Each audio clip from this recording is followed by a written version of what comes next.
Good afternoon, ladies and ladies. Do you still have?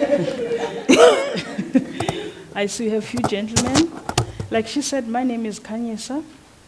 I feel more comfortable standing here than I was there because I'm a stand-up comedian.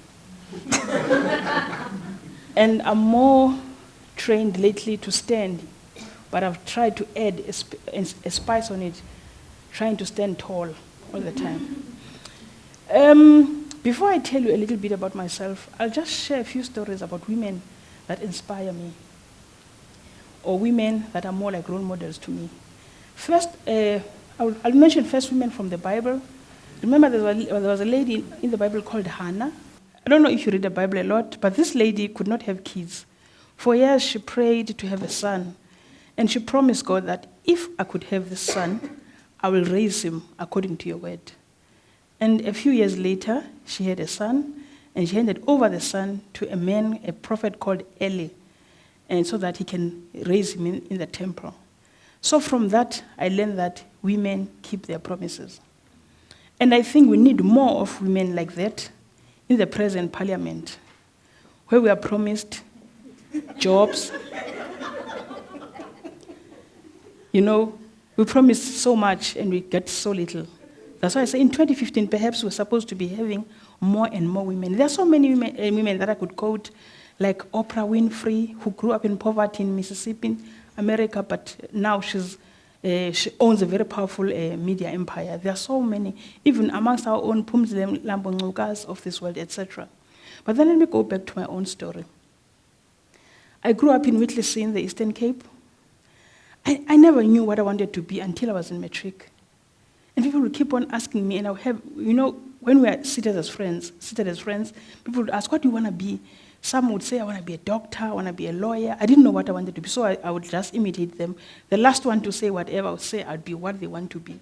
Because I didn't know. And then I left high school, went to varsity, registered for a degree in law. First year, guys, this is a tragedy. I didn't study at all. I didn't even know why I was in varsity. I was there wasting my mom's money, and as a result, I didn't even have what you call a DP. It's a minimum requirement for you to write an exam. I didn't even qualify, and I didn't even know how to explain to my mother. But even this law thing was not in me. Then I left varsity. My mom punished me, said, you're going to stay here at home with me until you know what you want to do in life. So then that year was so frustrating for me that the following year I decided, you know what, I want to go and study whatever. And then I was sitting there thinking maybe I should just be a teacher, something that is very simple, that I can study and pass. And yet I used to be very bright at school. So the following year I studied, became a teacher, and then, okay, there's something that I skipped when I was still young. There's something that I skipped during my growing up years. When I was how old are you, little girl? 11 years. I think I was about 11 when I started growing an interest of writing stories. I remember there was a bookshelf at home, and my mother's younger brother, my uncle, who was more of my age, used to have books that he would keep in that bookshelf. The first time I took a book, I think I was about 10, and read this book. This book interested me so much that I felt like I wanted to write my own. Since the age of 10, I've been writing book after book, book after book. I had a whole pile of books in my wardrobe that I didn't know what to do with. And you know, growing up in the Eastern Cape, more of a rural setting, no one knows much about publishing. You know, we have those books. My friends read those books. I wish my sister was here because I invited her to come, but she could not come. She would read my books and cry. I was like, why do you always cry? She would say, oh, these stories are so touching, etc., etc., etc. And then I went to varsity, still without publishing any book, not knowing that I want to publish a book.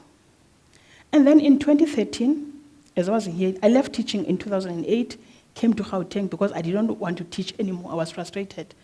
I came to Gauteng not knowing what to do because my sister was here. I just came to join her, to be with her. And then I saw this competition from Master Miller where they wanted authors. I entered the competition and my book won first prize and the book was published. That's when I was like, you know what? I need to go back to my teaching, to my writing. And then, as I was seated reading newspapers, I saw this ad. They're looking for funny people. Like, so you think you're funny. And I still say up to this day, ignorance is bliss. In Eastern Cape, at that time, no one knew anything about comedy, stand-up comedy. Okay, maybe some knew, but they were not in my company, in my social circle. I didn't know much about stand-up comedy. So I entered this competition. In fact, they said you should come for auditions. That's when I went to Bloemfontein for auditions because I missed the date for Gauteng. I was in Gauteng, missed the date, but the next date was in Bloem. I didn't know what stand-up comedy was about, but I knew that they were looking for funny people. And while I was, throughout my growing up years, people used to say that I'm funny. Even when I was teaching, when there were like school competition, sport, whoever was supposed to thank the guest was always going to be me. So I was like, you know what, I might as well try this thing. I don't know what is going to lead me, but I'm going to try it. So I went for this audition. We were seated in a hall like this, more like the Idol setting. You sit here, they call you one by one, and you go, they give you that number. So I was standing in the queue from 7. I was there since 7. That's when the audition started. 11 o'clock, that was the first person who got the ticket, who qualified. That person was just before me. So I was like, it took 4 hours for the first person to get a ticket at 11. So it means from now, if I count well, the next one will be a 3, and that is not me. And people told me that those judges inside, they don't laugh at all. So you might as well give up. So I went there, shared a few jokes.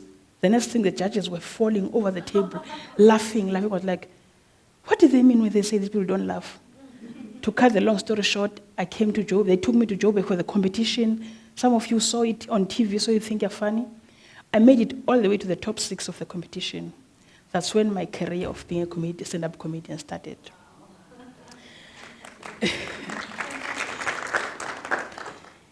With that, thank you guys. With that, I'm just trying to say that in 2015, women in 2015, we need to take courage and we need to understand ourselves. Because sometimes we go through life not knowing where we are going. Life becomes a maze. We need to discover our purpose. By the time we discover what we're meant for, then we're supposed to go for it. Coming to my writing side. And then as I was going through life, doing the stand-up comedy, being invited to shows, doing weddings, being MC to events. I remember a few weeks back, I was invited by my own province, Eastern Cape province, to do the pre-state of the province address.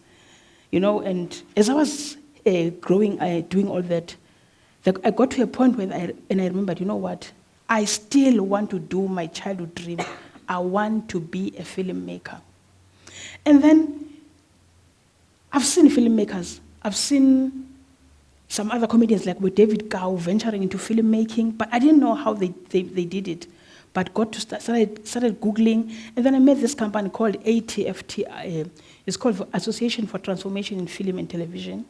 I became a member of the association, and we started writing scripts. They would invite us to write scripts, and then after some time, they gave us an opportunity. They gave us opportunities to go overseas. The first opportunity I got was in April this year to go to Brazil to showcase my documentary. I'm busy with a documentary called Triumph of the Human Spirit, where I write a story about a young man in Limpopo. People who follow football will understand this documentary. There's a boy who used to play football, but unfortunately now he got injured in a team bus, and now he's on a wheelchair. He can't play anymore, and everyone seems to be forgotten about him. So I visited the boy and started writing a story about him. And then the speaker before me talked about not being afraid to be different. And it hit me. That is exactly the title of my movie. The movie I'm busy with now is called Dare to be Different. That's the title. I won't go into the details of the movie, but I can say that I took the movie to New York. That is Tribeca Film Festival a month ago. And as I stand here today, I'm proud to say that 3 American production companies are interested in helping me produce my movie.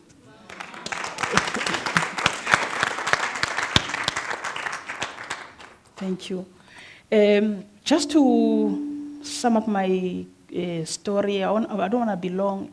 I just want to say, in 2015, guys, sorry, I would say guys, ladies, ladies, sorry.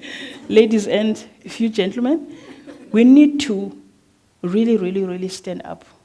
I feel that in leadership positions, we don't have enough women.